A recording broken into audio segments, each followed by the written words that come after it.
আসসালামু আলাইকুম রহমতুল্লাহ। আজ একটি বিষয় নিয়ে আলোচনা করব। এটা হলো প্রত্যেক বাবা মা তাদের নেক সন্তান রেখে দুনিয়া থেকে চলে গেলে কি ফায়দা। যখন বাবা মা দুনিয়া ছেড়ে অন্ধকার কবরে চলে যায়, তখন তাদের আমলের যেই ধারাবাহিকতা ওইটা বন্ধ থাকে, আর তাদের ওই দান সদকাগুলোর সওয়াব জারি থাকে, যেগুলো তারা সদকায়ে জারিয়াতে দান করেছিল। এবং আরেকটা সওয়াবের ধারাবাহিকতা জারি থাকে, সেটা হলো নেক সন্তান রেখে যাওয়া।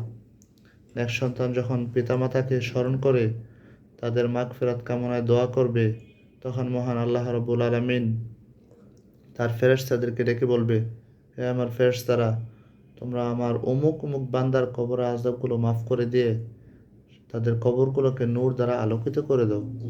সুবহানাল্লাহ।